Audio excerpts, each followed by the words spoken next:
의대 증원을 둘러싼 정부와 의료계의 갈등이 이어지고 있는 가운데 정부와 의료계가 대화에 나섰습니다. 하지만 좀처럼 속도를 내진 못하고 있는데요. 대화의 방식 등을 둘러싸고 의료계에서도 서로 다른 입장들이 제기되면서 대화 창구 구성에도 난항을 겪고 있습니다. 이 부분도 자세히 짚어보도록 하고요. 한편 또래 여성을 잔혹하게 살해한 혐의로 기소된 정유정에 대해서 항소심에서도 무기징역이 선고됐습니다. 자세한 사건 사고 소식 양지민 변호사와 짚어보도록 하겠습니다. 어서 오십시오. 안녕하세요. 예, 안녕하십니까.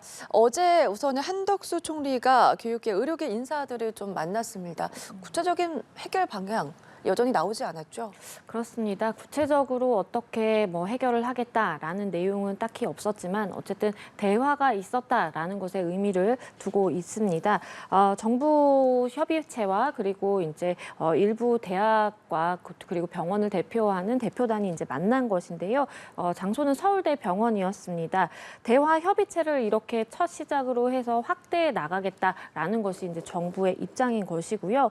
그런데 중요한 것은 본질로 들어갔을 때 여전히 양측의 입장 차이는 굉장히 크다라고 느껴집니다. 왜냐하면 정부는 이제 전공이라든지 교수가 이제 사직서를 제출을 한 부분에 대해서 조건 없이 복귀를 이제 촉구를 하고 있는 상황이고요. 하지만 이제 전공이라든지 아니면 의대 교수들 같은 경우에는 일단 2,000명이라고 못 박은 그 증원의 숫자를 조금 유동성 있게 가져가야 된다라고 주장을 하고 있습니다. 즉 이렇게 2,000명이라는 딱 정해져 있는 증원 인원수가 바뀌지 않는 한 본질에 대한 협의가 굉장히 불가능해질 수 있기 때문에 일단은 좀 지켜봐야 되겠고요. 정부는 다음 달 8일까지 증원 수요 조사를 위해서 이러한 수요에 대한 제출을 요청을 한 상황입니다. 네, 어제 이 대화의 장에는 그동안 정부의 비판 목소리를 높이고 있는 전공의 그리고 의대 교수 단체들은 참석하지 않았습니다. 이게 참석 여부조차 엇갈리고 있는 상황에서 봤을 때 의료계에서도 어느 정도 혼선이 빚어지고 있다 이렇게 볼 수가 있을까요?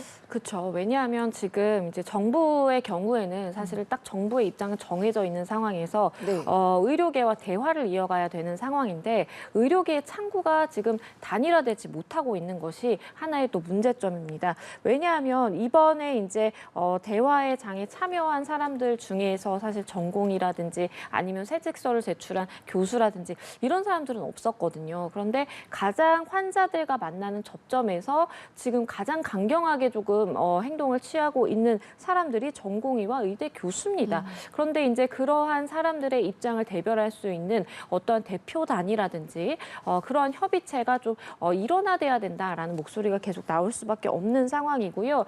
정부도 의료계 한 단체와 뭔가 협상을 이어가서 그것이 협상이 성사된다라고 하더라도 이것이 의료계 또 전체의 목소리는 아닐 수가 있기 때문에 이렇게 가다 보면 사실은 이렇게 혼선만 가중되는 상황이 발생할 수도 있습니다. 네, 이런 상황에서 지금 신임 의협 회장의 등장도 큰 변수로 꼽히고 있습니다.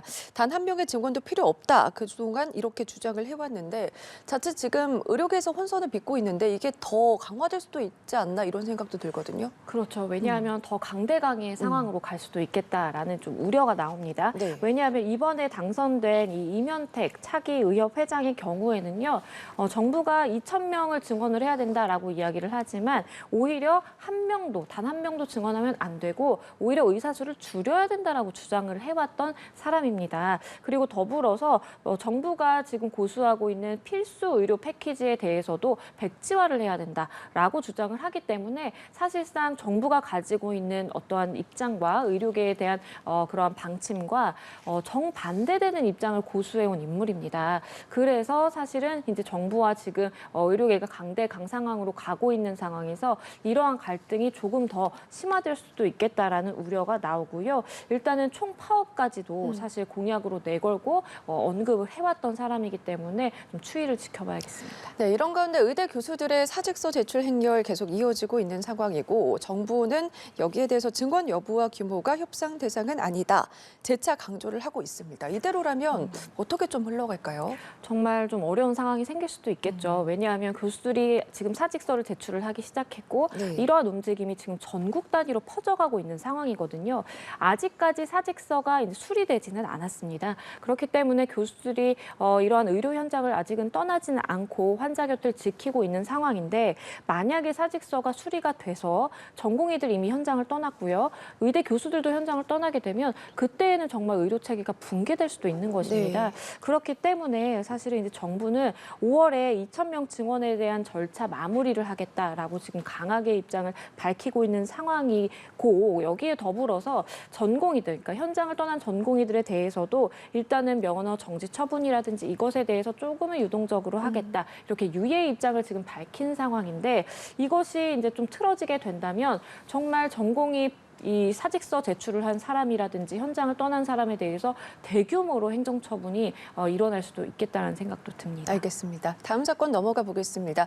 조금 전에 저희가 속보로 자막으로도 전해드렸었는데 과외에서 만난 또래 여성을 무차별히 살해한 혐의로 재판에 넘겨진 정유정 사건. 앞서서 1심에서는 재판부가 무기징역을 선고를 하지 않았습니까? 항소심 결과도 나왔는데 역시나 무기징역이 나왔더라고요. 어떻게 보셨습니까? 네, 항소심에서도 이제 무기징역 선고가 됐는데요. 네. 사실 이제 1심 재판부가 이제 판단을 내리고 그 이후에 특별한 어떠한 증거 관계 제출이라든지 어떻게 사정 변경이 있었다고 볼 만한 그 사정이 없다라고 한다면 사실상 1심 재판부의 판단을 존중해서 항소심 선고도 마찬가지로 동일하게 내려지는 경우가 많습니다. 네. 그렇기 때문에 정유정의 경우에도 사실상 1심 재판부가 검찰은 이제 사형을 구형하기는 했지만 사실상 이제 무기징역을 선고를 했고 1심 재판부의 판단 이후에 정유정이 뭐 추가로 일단 뭐 반성문이라든지 네. 본인이 이제 선처를 바란다라는 의견을 피력하게 됐지만 크게 달라진 상황은 없었거든요. 그렇기 때문에 기존 판단 그대로 무기징역을 선고한 것으로 보입니다. 네, 앞서서 좀 말씀을 해주셨는데 한편 반성하는 모습과 다르게 정유정은 역시나 1심에서도 무기징역 선고에 양형부당 이유로 항소를 한 지금 상황이잖아요. 쌍방 항소를 한 건데 왜 항소를 했다고 보십니까? 일단 일반적으로 검찰 측에서 이제 항소를 하게 되면요. 피고인도 자동적으로 항소를 하는 경우가 많습니다. 네. 왜냐하면 이제 형사 재판에서는 항소를 한 측에 이제 유리한 사실은 이제 판단이 만약에 다른 일방이 항소하지 않는다라고 한다면 그 부분 그런 결과가 나올 수가 있기 때문에 일반적으로 상대방이 항소를 하면 나도 같이 항소를 하는 게 이제 일반적이고요. 그렇기 때문에 사실 정유정 사건에 대해서는 검찰도 양형이 부당하다, 더 강한 이제 사형에 이르는 형이 선고돼야 된다라고 하면서 항소했거든요. 네. 그래서 반대로 정유정은 아니다, 오히려 나는 더 가벼운 형을 받아야 된다. 내가 이렇게 뉘우치고 반성하고 있기 때문에 너무 무거운 형이 선고됐다라는 취지로 이제 항소를 한 것입니다. 네, 항소심까지 결과가 나왔고 어쨌든 이게 상고까지 갈 가능성에 대해서도 뭐 어떻게 보시는지 궁금하고요. 어떻게 예상을 해볼 수 있을까요? 일단 정유정의 입장에서는 뭐 상고까지 가는 걸 생각을 할 수도 있겠습니다. 네. 왜냐하면 기존에 본인이 생각했을 때 본인의 죄책에 대해서 굉장히 좀 무겁지 않게 가볍게 생각하는 듯한 모습들 녹취록에서도 나왔었거든요. 네. 할아버지라든지 이제 가족과 면담을 하는 과정에서 내가 실제로 반성하진 않지만 이렇게 반성문을 좀 써야 된다고 하더라. 뭐 이런 이야기까지 사실 나왔기 때문에 본인이 저지른 행동에 비해서 너무나 과다한 형을 선고했다라는 인식이 좀 강한 것 같고요. 물론 양형부당만을 이유로 상고하는 것은 되지 않습니다. 받아들여지지 않는데요. 하지만 그럼에도 불구하고 상고를 하는 것은 사실 개개인의 방어권이자 권리이기 때문에 일단은 정유정 입장에서도 한번 끝까지 가보자라는 생각을 할 가능성도 있습니다. 네, 정유정 사건 항소심 결과까지 좀 짚어봤고요.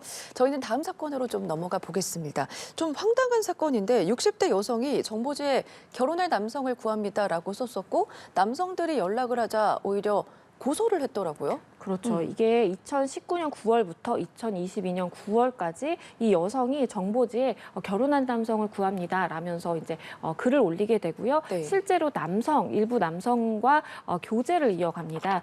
남성 5명에 대해서 고소를 했는데요. 그 제목은 내가 강간을 당했다라는 것이었습니다. 그런데 실제로 사실을 따지고 보니까 강간의 사실은 없었고요. 그렇기 때문에 이 여성 입장에서는 뭐 상대방이 나에게 생활비를 좀 적게 줬다, 아니면 상대방이 나를 잘 대해주지 않는다라는 이유로 이제 이렇게 고소를 남발한 것이고, 이것은 무고죄에 해당하죠. 그렇기 때문에 이 여성 무고죄가 인정이 됐고 징역 8개월이 선고됐던 사건입니다. 네, 보니까 이 여성에게 경찰 고소를 당한 5명의 남성들은 오히려 피해자였고, 이와 관련해서 재판부에서는 무고 혐의로 실형을 선고했습니다. 배경까지 좀 짚어주실까요? 네, 경찰에 이제 고소를 한 다음에 이 여성이 목적했던 것은 네. 너 이렇게 성폭행범으로 몰리게 되면 힘든 상황이니까 만약에 나에게 합의금을 준다면 내가 고소 취하하겠다. 뭐 이런 식으로 접근을 해서 5명에게 또 동일하게 협박을 지속했고요. 실제로 남성 5명 중에 2명은 이 여성에게 30만 원, 70만 원 이렇게 건네기도 했습니다. 그리고 본인과 굉장히 오랜 시간 사실혼 관계를 유지해온 남성에 대해서도 생활비를 주지 않는다라면서 사실은 고소를 했거든요. 이런 것들이 다 사실 인정이 돼서 무고죄 성립이 된 것이고요. 징역 8개월 선고가 됐고 법정 구속이 됐습니다. 사실 재판부가 판단을 하면서 무고 행위를 한 차례도 아니고 여러 차례 반복을 했고, 이렇기 때문에 엄중한 책임을 물어야 된다라고도 이야기를 했고요. 네. 무고라는 것은 국가의 이제 사법 기능을 굉장히 저해하기 때문에 엄벌에 처해야 된다라고 이야기를 했습니다.